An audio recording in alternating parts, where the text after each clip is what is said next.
First brand you remember having an impact on you. A Toyota Corolla. Tell me, why is that? Toyota will love that. My first car. Your first car. 1976 model. And it was a liberating time for you to have Liberating time. It was. You were living where? Still Manila? Still Manila. Well, specifically the town of Makati, which is not the financial. Well, it was always the financial district, and it was obviously a rite of passage. My first taste of independence. I was able to drive the car. I had my first girlfriend at the time, and you felt like a grown up. I was probably 17, 18. Mm-hmm. So, welcome, Dean. Thank you for being on the CMO podcast. It's a pleasure and a privilege. Thank you for having me. It means a lot to me. So, I have seen you in Cannes in years past. We're here again at the Cannes International Festival of Creativity. Why do you come here? You're an experienced guy. You've done it all. You've seen it all. Why do you come back to Cannes? Well, there's a Chinese proverb that says you need to empty your cup if you want fresh tea poured into it. And every year I empty my cup. Frankly, I try to empty my cup. Say more about that. When you say I need to sometimes unlearn things and learn new things. Because I've been around, as you say. I've been around for 30 years. But I always like to believe, and I try to practice, the discipline of learning. And sometimes it's not easy, is it? It's not easy because sometimes you get wedded to your ideas. Because sometimes it's worked for you, so it's like, why change? Why fix something that isn't broken? But at the same time, if you want to take it to the next level, and I still think I have that hunger and that drive to take it to the next level. Sometimes it requires a reboot. Mm-hmm. And I think Cannes being here, I guess it's partly the setting, the kind of people you meet, the kind of work that you see. You go, wow, I can still do better. Mm-hmm. Yeah. And so what's your strategy to reboot and to fill your cup? I mean, do you make a commitment every year with something you see, or do you, how do you be deliberate about that? What could others learn from you and how you... Yeah, what's so I your mean, strategy it's good that I have the privilege to come here with my team, and we together confront what we've seen, what we've experienced, what we've learned, what has assaulted our sensorials, and we go, oh, hey, that's really clever, and why didn't we think of that? And then there's that audit of, right. Have we done as good a game as we thought we played? And normally our polite answer or impolite answer is, well, no, it was pretty good while it was there. But again, if you have that constant recognition that you can always do better, not in some sort of a punishing way, but in a sort of an energizing way. Mm-hmm. That's great tension, because it's positive. I'm not putting anyone on the spot. I'm not throwing anyone under the bus. It's just about, hey guys, it's a journey. Yeah. Now, and as I say, the way I define tension or creative tension is, we're all in the same boat. So as long as it's gonna be making the boat go faster, I'm open. Yeah, it's a great message. Well, listen, we're getting into a little bit of how you approach marketing and branding in life. So I want to step back a little bit so our audience can get to know you a bit better, as I do. So I have some quick questions for you to start the interview. So, what's the city you were born in? Manila. The moment you knew you wanted to work in marketing? I originally wanted to be an economist. In fact, I wanted to be, a very senior economist and help. So you studied? I studied management economics, which in a university which I would say is one of the best in the Philippines, of course. That's the Ateneo de Manila. But then when the Procter & Gamble and Unilever folk came to our sort of career week, and they explained what brand management was about, and I've always been, shall we say, playing with a lot of performance arts. Like I'm a standard Filipino. I believe I can sing. Whether the reality matches my imagination about my skills is another But you do thing. sing. But I do sing, and I loved. I acted in some plays. You play any musical instruments? No, I would say that my musical instrument were my vocal Voice, cords. But I come from a very musical family, and I said, "Hey, this is a great way to combine, commerciality, corporate stuff, bit of entertainment, bit of and a lot of engaging, audiences and consumers and developing new products." And then the magic thing that they said was actually, we don't care what you studied. And they presented people who were brand managers, were marine biologists, aerospace engineers, economists, marketing graduates, music graduates. And I said, I think this is actually what I love to do. I remember it was 1986. I had a very similar experience in choosing to go into brand management. Very similar. It's kind of where creativity meets business. Absolutely. It all comes together. It's that golden intersection of my left and right brain. Yeah. So back then you were impressed with Unilever and P&G. Yes. So who did you choose? Well, the funny thing is I actually interviewed with both. This was in the Philippines, and I went to the final rounds, but none of them chose me. Oh. I was chosen by Nestle as a management trainee. The story will become more complicated, but I eventually decided to leave as well Nestle very quickly. There was just I think half a year. There was a major sort of labor dispute at that time, and then I ended up asking myself, well, what's the one thing that I really seem to love about this world? And I said, I really love this world of advertising. This branded communications. So I said, well, why not join an agency? So then I applied with a number of agencies. There was a Procter agency, was Saatchi & Saatchi at the time. There was also the Unilever agency, which is JWT. And it's just that the JWT lady who was hiring me was a legend in the industry. She was, I think, probably the first lady account manager. Her name's Nanette Dico. And she's still a columnist and a professor of advertising in the Philippines. And she said, if you join me, I'll make sure your career goes really, really high very fast. And I said, it's a good promise. I'm a fresh grad. Okay, I'm convinced. I'll go. And of course, the strange thing is, as you know, 15 years later, Unilever hired me, and I said to them, "You could have had me cheaper, right. fresh off school." Yeah. So we'll get into that later. Unilever hiring you. So I want to continue to get to know you a bit better. Who's your most admired? It's a tough question for you. Your most admired CMO in the world today? That's a really tough one. Or two or three, or ones that you admire. I admire what Google has done. So I think the work that Lorraine has done, and I had the pleasure of meeting her in San Francisco at Marketing Live. And I think for a data tech company to really come across in a very savvy, humanized way, that's beyond creativity. That they shows, were named Marketer of the Year here last year, and absolutely, I think well deserved. Yeah, absolutely. And then of course, I think there's a lot to say about some of the other brands that continue to do well in terms of engaging their audiences and doing good at the same time.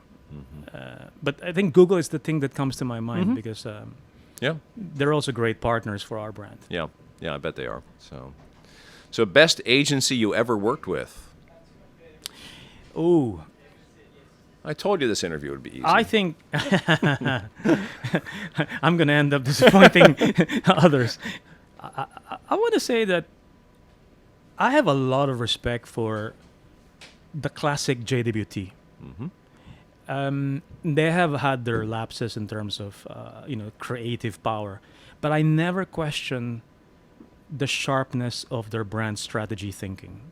I think they are classically trained brand strategists. And in an age where people get infatuated with tech, infatuated with data analytics, they still understand the fundamentals. And that's why I think the work that like people like Guy Murphy does at JWT in strategic planning, and the planner that's really my partner is Olivia Johnson, who I also met when I was part of the Global Dove team.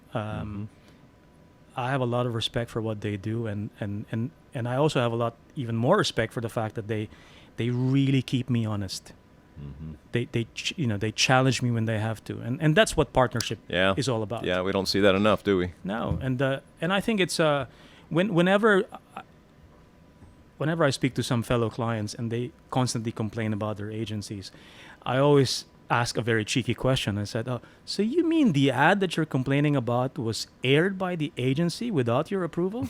Yeah. And of course they go, "No, of course I approved it." So it's a partnership, right? Yeah, it's yeah. So what's one thing about Dean that is not online? The age of 3, I had polio.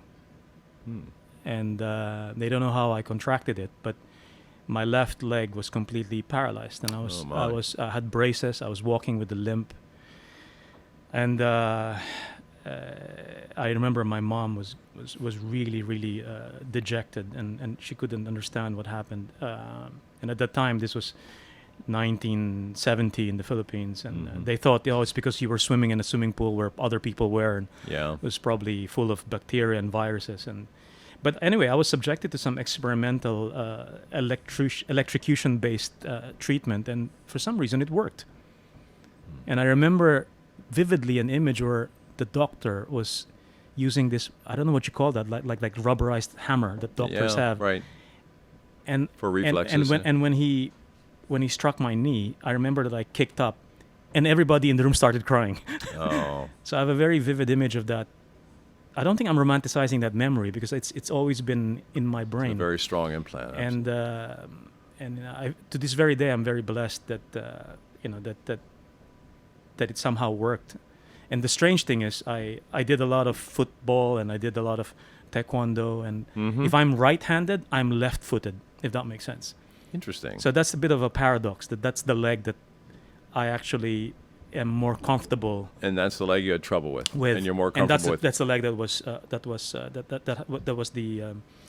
where polio struck. Yeah. Interesting. Wow. So I don't put that in my CV. Yeah. But, maybe I should. No, thank you for sharing it. Okay, I'm going to shift gears a bit here. That was to get to know you a bit, and we certainly did that. You work now for Shell, the 5th largest company in the world. I mean, something like $390 billion in revenue. I mean, that's like 5 Procter and Gambles. I mean, do you think about that much? The scale of what you're doing, and does it kind of blow your mind? I mean, or you don't think about it much? No, I do, because I thought about it a lot when I said yes. It wasn't very difficult for me to say yes, and a lot of it is also because of how I grew up in the Philippines and interacting with the brand. You remember that Toyota Corolla I mentioned? Yeah. So there was a Shell station not too far from my house, and that was the hangout place for teenagers. And there was, some sort of Slurpee and some hot dogs, and you kind of brought, the people you liked there, and sort of Sure. and had socialization. And nothing rowdy. It was a basketball team, and the Filipinos are obsessed with basketball because of you guys. You colonized us, and even if we're vertically challenged, we are obsessed about basketball, and to this day we're still dreaming of really penetrating the NBA. It was a patron of the arts, and one of my godfathers is a national artist. He's already passed, but I remember that he was telling me in his early days he was sponsored by Shell, or he won some of the Shell Arts competition. That persisted for many years. So when I was invited to join Shell, it was an easy decision because of that, but also because I have 5 kids. So at that time, you were working for? I was working for Unilever. And your responsibility was? I was working on the hair care division. Hair care, large business for Unilever. So and you had been at Unilever how many years? At the time, formally, 15 years. 15 years at Unilever. Yeah. And years in the advertising business. And you jumped to Shell. So tell me why. And what was that decision like? And how easy was that to make? I have 5 children. And I've done a lot of consumer categories. And when I think about my children, and I think about, the world we live in and the energy system that I know is required, to enable progress, I said to myself, how do I become part of the solution or the solutions? Because there are quite a few, so that at least in my own small way I am contributing to ensuring that the world that my children's generation will inherit will be at least as good, if not better, smarter.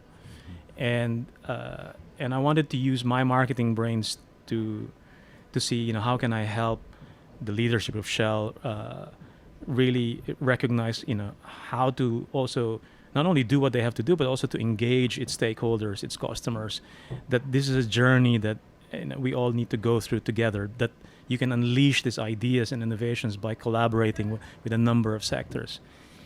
And thankfully they agreed that I could be of value, and we did a handshake. So you have a very impressive job title. I just want to read it. CEO, Shell Brands International, and Vice President of Brand, Global Brand. So I want you to tell me about your job. Yes. What does that mean? What work do you do? If you had to put it into buckets, what are the big pieces of work? Well, the good thing is Shell is, as you say, is a large enterprise, but it also is fortunate to have one unifying brand. There are sub-brands, but they're all Shell derivatives, and whenever I introduce myself in Shell or even outside Shell, I just say, look, I'm the brand guy.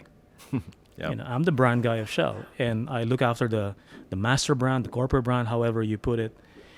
And I'm not in charge of product marketing, but because the products are almost entirely branded Shell, with a few exceptions, then the ethos, the equity, the cachet of the brand needs to really both build and borrow from the products, and vice versa.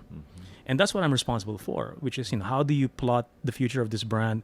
How do you constantly enrich it? And there's always a nod to the past. I'm privileged that the brand is still a respected brand because of the work of giants on whose shoulders I stand. And I'm able to build, which is essentially an over 100-year-old brand, further, and make it relevant for not only today but for the future. So how do you approach that? I mean, how firstly, did you onboard? Firstly, like in my first 18 months, I had to really work on the brand purpose. So why did you make that a priority, the brand purpose? Because to me, that's the foundation. All right, if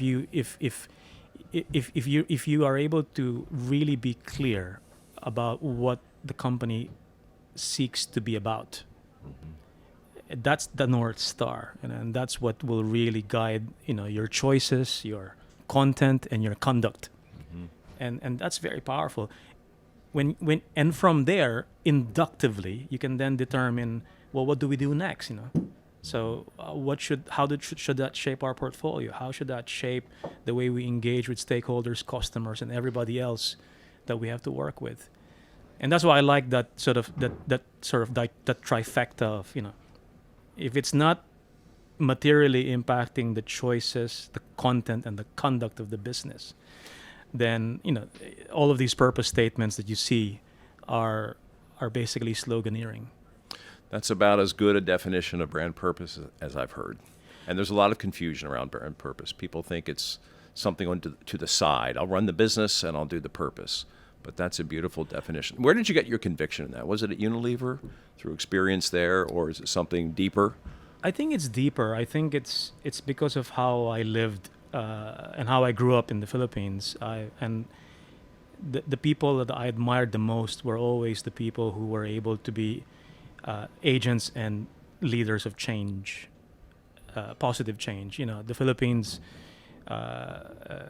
sort of lost its way in the 1970s, and I think we were still classified as a developing nation, but I knew that there was so much talent in the Philippines, and therefore I really admired those leaders who were, as I said, they were really stimulating a different way of thinking, so that people, and especially from the grassroots, were developing themselves to their fullest potential. I mean, I'm fully educated in the Philippines, and in the beginning I had sort of this this colonial mindset or colonized mindset, shall we say, that can I make it outside? Can I? Am I good enough? Or the famous Mike Myers quote, will the no talent police catch me one day? Yeah. And the imposter syndrome, right? The imposter syndrome, Yeah. which is, I think, in parts healthy. Yeah. I eventually decided, well, you know what? You'll never know unless you try.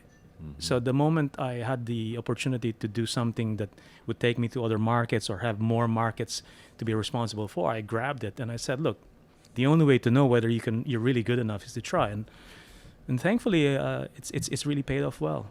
So what was your first assignment outside the Philippines?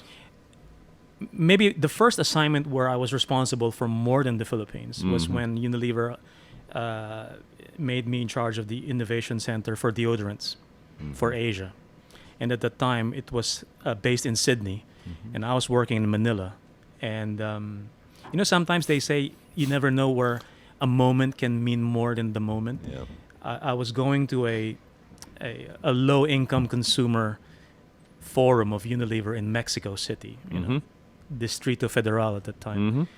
And at the time, I was working on a low-income strategy for deodorants in the Philippines, which was, the way I phrased it was, it's like being invited to the same banquet and partaking of the same food offering, but being given smaller plates. Yeah. So that the cash outlay required, particularly if you're a daily or a weekly wager, was not sort of forcing you to buy or commit too much cash, because you have to divide your cash into so many things, right? Especially food. So I gave this presentation, and then little did I know that there was a very senior leader listening to what I was presenting, and they asked me later on, how would you like to, try out all of your ideas, but on the Asian stage? Wow. And I said, I can't move to Sydney because I've got commitments. Well, why don't we base this innovation center in Manila?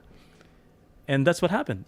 And that, of course, had other benefits. It created an ecosystem of value chains across the Philippines. We had toll manufacturers. We hired more marketeers. We had more opportunities. Yeah. And then of course across Asia, the penetration potential of that category. So that was really the break I had. But that all was triggered by one presentation in one international one leader, forum. Nick, taking an leader initiative. taking a chance. Yeah, that's right. I mean, he didn't know me. On you and on the location. On me, on the location, so I'm very thankful to this very day for that. That's a great story. So I want to get you back on brand purpose, which you so beautifully described. So you're activating brand purpose on a very important brand now in the world. So many brands stumble when they get to activation. How do you bring it to life? And how do you measure it? So what have you learned that could help others about how you've been able to activate the purpose, and how do you measure it? The first thing is by not talking about the purpose. And because sometimes I see some marketeers or some companies like to talk more about their purpose rather than what are they actually doing because of the purpose. So I actually had a very deliberate mindset that we're not going to talk about the purpose. Rather, I want us to really, again, materially impact the choices, content, and conduct of the business. And then years thereafter, talk about the purpose retroactively rather than prospectively, if that makes sense. Yeah, right? It sure does. Because then that's a more tangible way. So you remember there's an old insult in advertising, which I think still makes sense. I'm sure I'll remember it. Which is, your briefs are showing. Yeah, right. Yeah. Right? It's a bit like the same thing about when you see some brands seemingly marketing and advertising the insight rather than the response to the insight. Right. And so I think that's it sounds so basic, but actually some people get confused by this, to your earlier point. Then of course it's about, how do you then make sure that the rest of the enterprise really understands what the purpose means for the business? Because the other confusion is that it should spark altruism. Yeah, right. And again, I have another catchphrase, which is this has to be about how we make money. How you make money. How you not do about business, how we spend money. Right. Because the only repeatable model I know right now is when the commercial success of your enterprise is nurtured by the good that you do. Then that becomes repeatable because you're actually incentivized to keep doing it. And again, that sounds so basic, but there's confusion around there's confusion around that. Yeah. And that's why sometimes I say, I don't like the phrase, something about the pursuit of something beyond the pursuit of profit. I'd rather say, why can't you profit from the pursuit of purpose? Right. Which Indra Nooyi at Pepsi said 12 years ago, and they've had a pretty good run. Yeah, and I think that if more companies do that, then we can all be valuable, and because we're creating shared value. Yeah, that's right. So how do you measure your progress on performance? You talked about acting first. Yes. And showing it through your behaviors, your conduct. There are a number of performance indicators, but at the end of the day, I'm looking for some really, really fundamental metrics of outcomes, and there are several. I measure certain, I don't want to talk too technical about some of our brand metrics, but I do measure certain attributes that form the equity of the brand, and I'm trying to make sure that it continues to build. But I also measure certain things like trust. Trust is hard to earn, right? And we track that consistently to make sure that we constantly earn that, and that's why it ties back neatly to the point about it's about how you bring your purpose to life, convincingly, repeatably, that then earns you that trust. So Shell is one of the quintessential global brands, right? Your brand is in how many countries? Probably 100 and over 100, 40, and 50, and even more if you talk about. It depends on how you define where you're at. So it's present in many more countries, beyond where we have operations. Yeah, almost everywhere. So how do you manage that brand in so many different places and touch points? How do you manage the differences in local cultures to the global direction of the brand? It's an age-old issue, and we still struggle with it. But how do you manage that balance between setting a global purpose, direction for your brand, and managing to make it relevant and appealing and interesting to so many cultures? There is no other way other than to make sure that every unit within Shell equally embraces that purpose and makes it personal, makes it part of their success strategy. Because you can't really provide templates or cookie cutters. So that's why the first thing I say is they have to get it, then they have to actually love it. And if they do that, then they will live it. Yeah.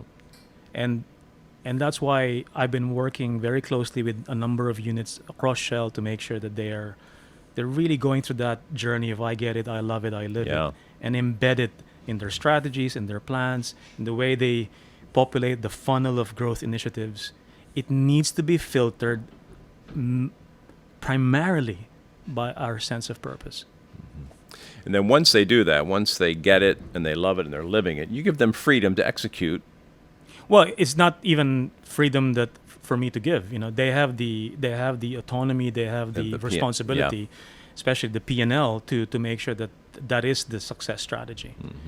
And the good news is that it wasn't a hard sell. I was really pushing not only an open door, but it was something that, and we're not surprised, right? In this industry, we're not surprised that when you give people meaning to what they're doing, that's the best way to engage them. It's been said by many experts, but the left brain may conclude, Shell is a very technical company full of engineers and economists and mathematicians. But the right brain decides. And I don't know who coined that phrase, but I'm a big believer in it, and because I've seen it work. Yeah. There's a famous English neuroscientist who I think first said that. Yeah, and I remember I also say that I often get confronted sometimes when people say, well, don't you realize that some of these things are commodities? I said, well, it's a commodity if you see it that way, but as a marketeer, I never see anything as a commodity. And then my counter question is, do you want to be preferred? Like, do you want your business, your offering to be preferred? Do you want our brand to be preferred? The answer, of course, is always yes. And then my next response to that is, well, it's intellectually impossible to be preferred if you're not differentiated. Right? I can't tell the person that I love the most in my life, which is my wife, say, well, honey, I love you, but frankly, you're just the same as everybody else. It doesn't work, right? Yeah. It doesn't compute. No, I love my wife because I know that to me, she's the best person in the world who will be my life partner, together with our 5 children. And to me, she has her own set of differentiating qualities that, and I'm obviously hoping that she sees the same. Well, it sounds like she does. Yeah. Right? Yeah. We've been together for 29 years, so something's working. I've been together 36. So congratulations to you. I have you to look up to. Indeed. And follow. So when you get back to this differentiation, right? You work in energy. So what has your learning been for others about differentiating? What are the, without getting too specific, because what are the drivers of preference of differentiation? What could others learn by how you've done that? Because you've had a pretty good run at it. If you look at our Make the Future campaign or hashtag Make the Future, Right. All we've done is to make the topic of energy more engaging, and really make it,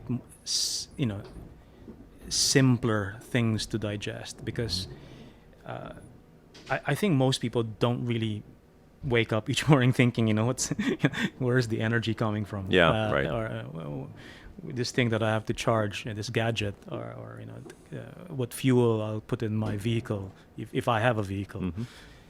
And we've just tried to present it to them in both educational and entertaining ways. And we've done music videos, and even on the music videos, some people say, "Oh, that's new. I've never seen an energy company do music videos." And I was going, "Well, actually, I happened to review the archives of Shell in my first 3 weeks, and back in the 50s, we had Bing Crosby, Right. Yeah. we had Sammy Lee Davis Jr. Yeah. We had Frank, we had Dean Martin." And I said, I just updated it for the modern time. And our current campaign is a great travel hack, and there, Yeah, it's I've seen about that. It's fun. It's about fun. the journey from LA to New York, but it's not a race. It's about who can get there through a variety of vehicles and have the least CO2 emissions. It's just educational, but in a way that is welcome because it's entertaining. Right. Right. And of course, we're thankful that Kaylee Cuoco agreed to be our game master. Yeah. No, it's fun. It's really fun. So you spent 15 years at Unilever before coming to Shell. That's a very famous CPG company. I worked at a very famous CPG company. How did that experience help you at Shell? What was pivotal about the Unilever experience that made you the leader you are? It was quite poetic, actually, because it's almost like a 10-minute walk crossing the River Thames in London. So I walked. I remember the final day in office. So you're based in London now? Well, no. This is when I first. Okay, when you worked. made the decision. So, Okay. my entry point of employment was the Shell Center in London, which is literally across.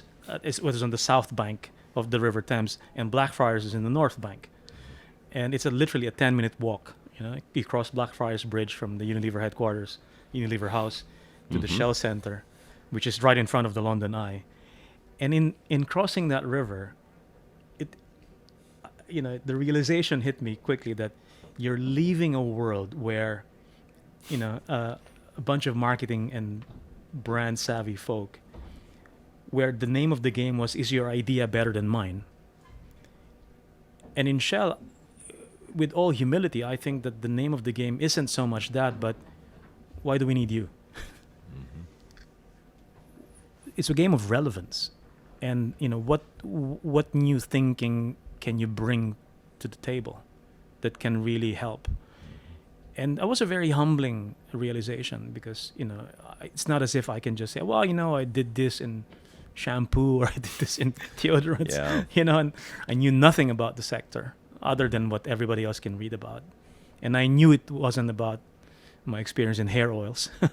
So, but I also knew that they wanted to see what could be useful insights and practices and new thinking that from the world of CPG or B2C to a world where we do have some B2C, but it's still predominantly B2B businesses. And that's where I came up with the phrase of B2H.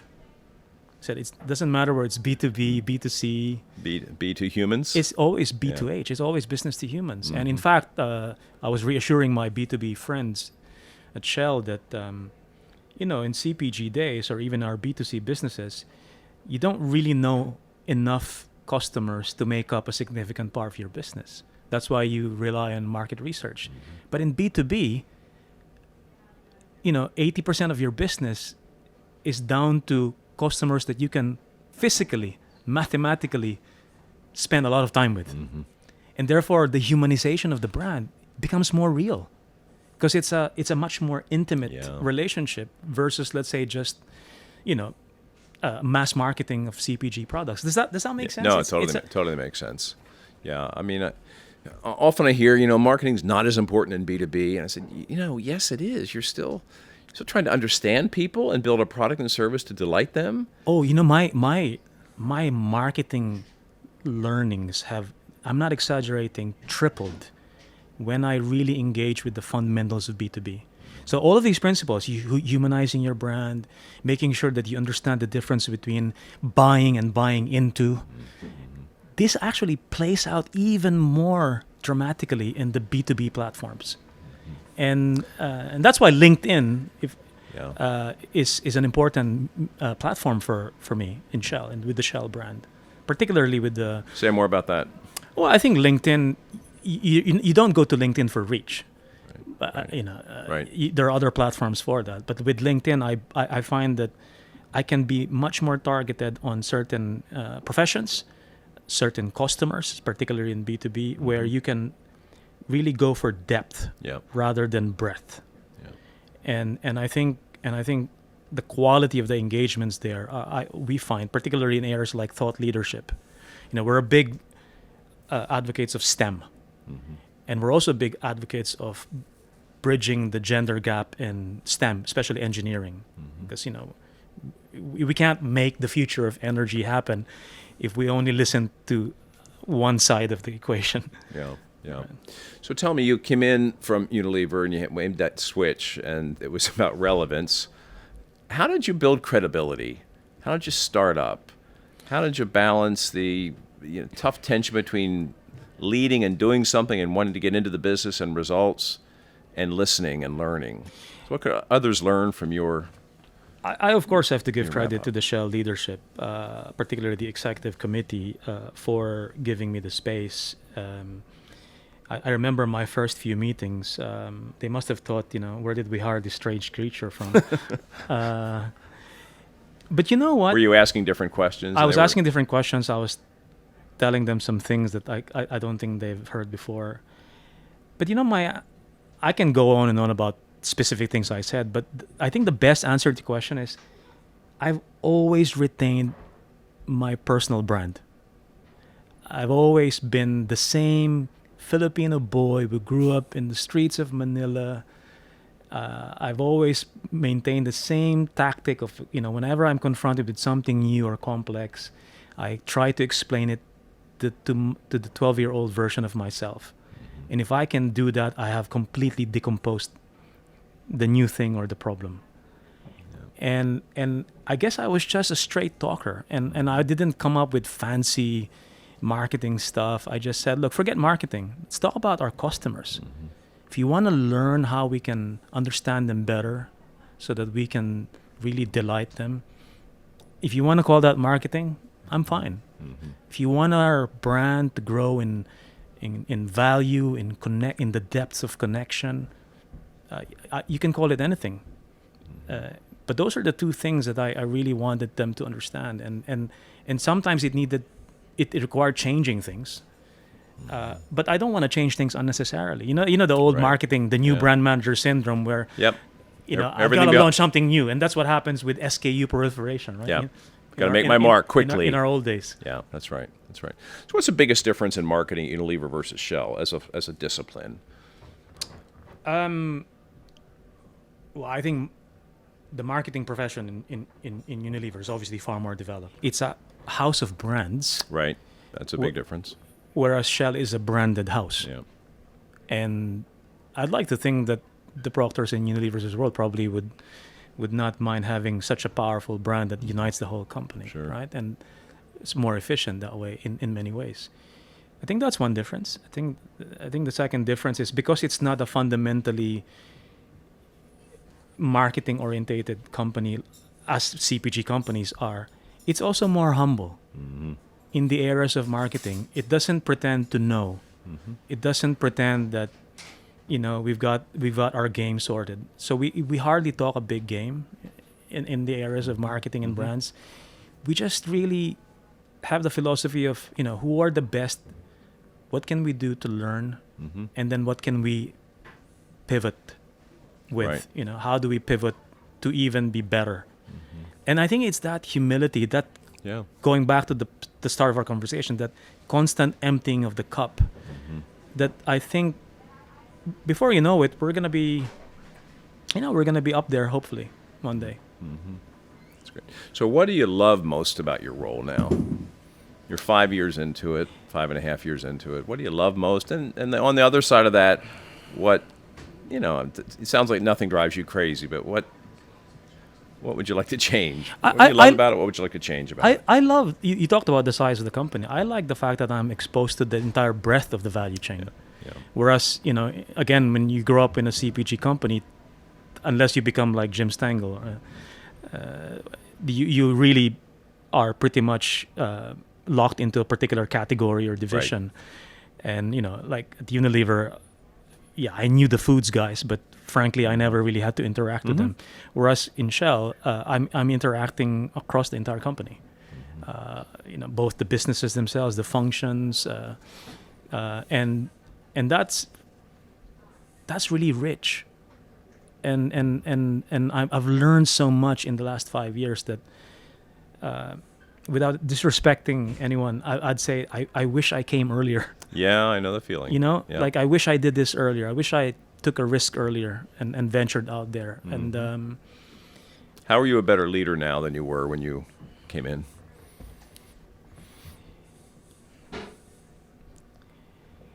I think I'm now really allowing myself to rely more on others and their superpowers. Mm-hmm. And because I know that I think I mentioned earlier that in another talk that I like this sense of completing abilities versus competing abilities. And as a kid I was a big comic book collector, and You should have kept them. Well, I still do, but You still have but they're not in mint because I actually read them. You read them, yeah. Yeah, it's repeatedly, and I like to talk about my X-Men approach to thinking of teams, of building teams, where I select people of very diverse superpowers, and I like to make sure that we operate in different ways, but by assembling together, so that whatever the brief, whatever the challenge, I can combine and in a way curate these superpowers to attack those briefs more effectively. And so I like the sense of completing abilities versus hiring people with similar profiles, and you end up with unhealthy competition because frankly each one is saying, well, I can do that better than you. Right. But this notion of completing abilities also has the undeniable benefit of promoting interdependence. I need you to win. Right. You need me to win. How can we help each other succeed? And you feel like you've gotten even more deeply schooled in that in your last 5.5 years. I believe so. I believe that because it came at the same time as having to learn a whole new business, a whole new culture. You emptied your cup, right? A whole new company. Some people say, minimize the variables of change. Well, I did maximum variables of change. Some people are saying, are you crazy? New company, new sector, new team, new location, new country. So you moved from London to... Eventually, I first entered Shell through the London office, Yeah. but eventually I had to move to Switzerland. Switzerland, yeah. And move the family as well. Well, at least those who are not going to university yet. So now my family lives in 3 countries because I have my younger teenagers in Zurich with me. I have some of my adult kids in London for university, and I have a son in Boston. Wow. Let's talk about that. I also moved to many countries during my career at P&G and took my family with me. How do you think your family is different by the experience? By living in different cities, moving around the world, adjusting, versus a career where you could have stayed in the Philippines, I could have stayed in the U.S. How do you think they're different? Well, the one difference, we can debate whether that's a benefit or not, is I actually believe that my family, the seven of us, have become more nuclear. It helps, of course, that we have scale. Yeah. So I remember when we were living in Tokyo, where many people don't have a lot of kids. They always joke that, when the Aragon kids arrive, the party can start, because there's enough. Bring the party. There's enough people. There's the birthday parties when yeah. they were quite small. I think that's one benefit. We're nuclear. Of course, it comes with also some trade-offs. Like, unlike their cousins who are all growing up together back in the Philippines, Sure. The distance is Yeah. we don't have the usual family support systems that at least I grew up with. Yeah. When I first left the U.S. with P&G in my first international assignment, a very wise person at HR said to me, 2 things happen to families when we send them abroad. They either become way tighter, more nuclear, or they start to fray. Yeah. And you want to be the former.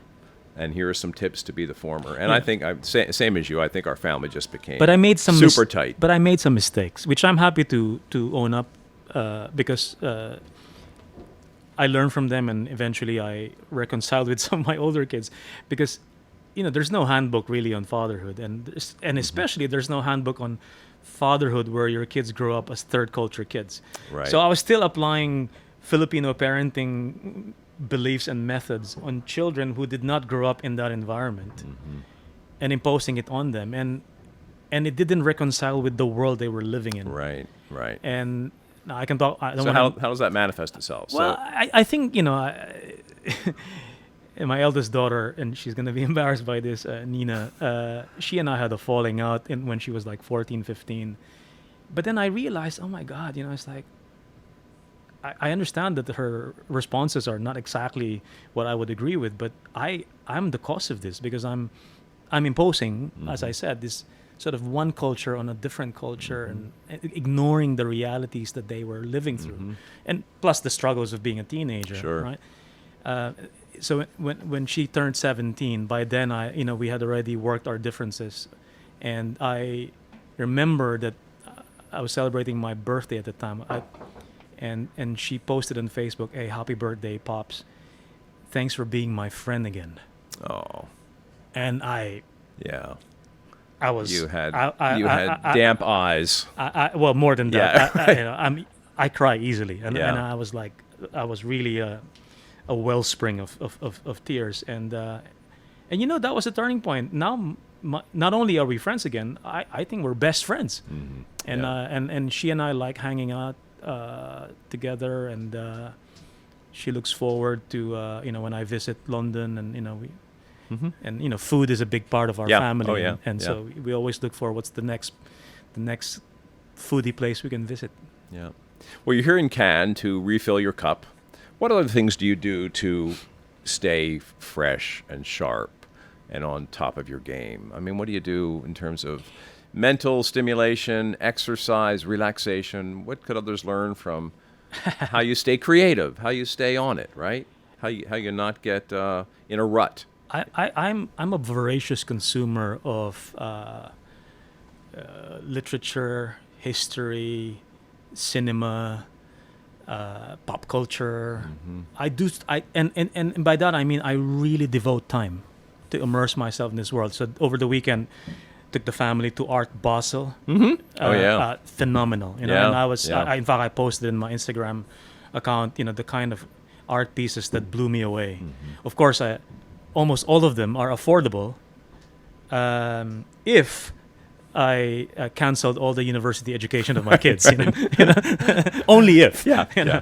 But it was, and I always get inspired by, I don't pretend to be a connoisseur of art, but I do appreciate aesthetics. I appreciate elements of design, and I am notorious for talking to agencies about creative aspects by quoting scenes from films, and which either amuses them or irritates them, but it's clear. But it's clear, and And I do that. And in Cannes, I mean, I deliberately also allocate time to meet people I've never met before. Yeah, I do the same. And there's a lot of new enterprises that, everything's welcome. It's like, I'm not committing anything yet. I just want to know what you're about, what's your unique offer, and if we can do something together, why not? Yeah. I'm accused of many things, but I'm not accused of knowingly underinvesting in a really great opportunity. Yeah, fantastic. This has been really very special, and I want to end this with a bit of a lightning round to close out a fantastic Thank chat. you very I wish much we for could the keep privilege. going, actually. What's the best work you've seen so far this year, or you've seen at Cannes that you admire? What brand, what work? It would be disingenuous of me if I tried to answer that, because I haven't really gone around much Okay, yet. yeah. I just literally arrived. Yeah. Well, how about a marketing campaign you admire these days?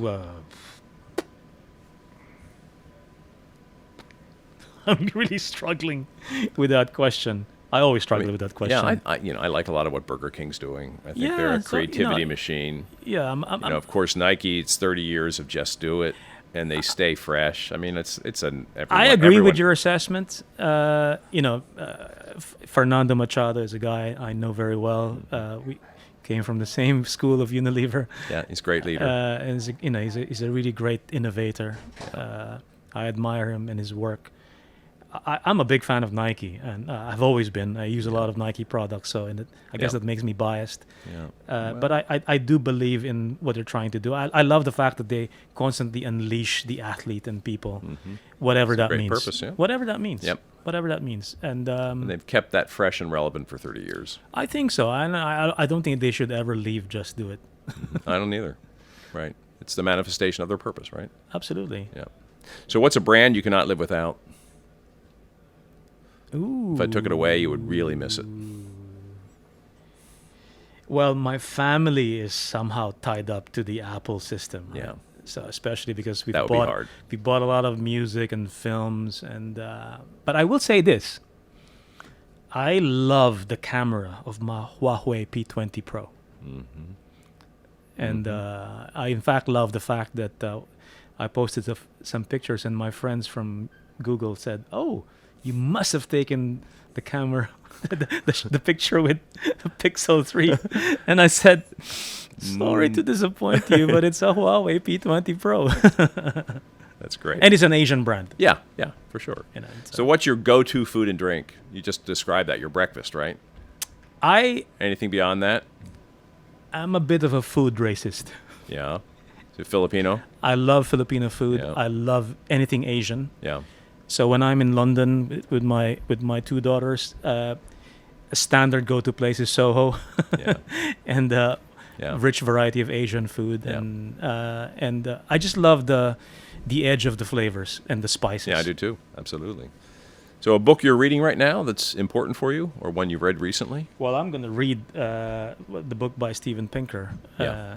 because I think I just heard him speak at the Stream event that WPP hosts, and I think the two things I remember the most is that progress is not inevitable. We all have to work on it, but you also shouldn't unknowingly keep on remembering the good old days, because it's actually getting better. Yeah. And you also need to acknowledge that. Yeah, absolutely. We don't do that enough. We don't do that enough. And I think the notion of thankfulness is always important. I'm a person of faith, and I believe that we could all use a little bit more thankfulness, so that I'm always reminded, happiness is not really getting what you want, but appreciating what you get. Yeah. Beautiful. Series you're watching now? Anything on Netflix or Hulu or Amazon or anything else? Oh, well, I love the Marvelous Miss Maisel. Yeah, so do I. Yeah. If you like show business, you would love I it. love the movie Always Be My Maybe by Ali Wong and Randall Park. Yeah, it's again because it's an Asian I haven't seen that. I have to watch romantic that. comedy. Yeah. There's I don't want to do a spoiler, but the trailer anyway shows It's a it. great title. There's a huge cameo by Keanu Reeves. And Yeah. All right. Good. and to me, You gave me an idea. yeah, Always Be My Maybe. It's a great title. Are you a podcast person? You will be now. I will be You now. will be now. Okay, very good. Shell just launched an energy podcast. Just I actually saw that. yeah, and it's Yeah. actually quite again preparing for this, educational and yeah. very engaging. Yeah, I saw that. So your biggest passion in the world? My family. I live for them, and I actually believe I am living because of them. I was telling my wife, if we didn't have as many kids, maybe we can afford more things. And she goes, no. Well, I said, why? Because I don't think you would have pushed yourself. And I think she's right. I think that was a very, very insightful thing to say. I think that you always want a better future for your children, especially better than what you yourself went through. But to me, in the last 5 years, I've also pivoted my aspiration for them. I don't have any career or material aspirations for them. I obviously don't want them to suffer, but I want them to be happy. And if their happiness comes from something that I don't know of, if it truly makes them happy, I mean, true happiness, right? Something that is not extrinsic, but intrinsic happiness, then I will be their biggest supporter.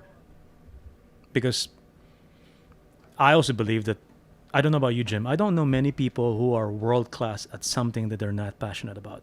Yeah, that's right. So, I mean, I want them to be passionate about something that then fulfills Whatever them. that is. Yeah, whatever that is. That's a beautiful thought to end on. Thank Dean, you, sir. this was a very, very sweet interview. Oh, thank you very I much. enjoyed it, and I feel touched by it, and I thank you for spending the time with us. Well, thanks for indulging me in my thoughts and experiences and insights.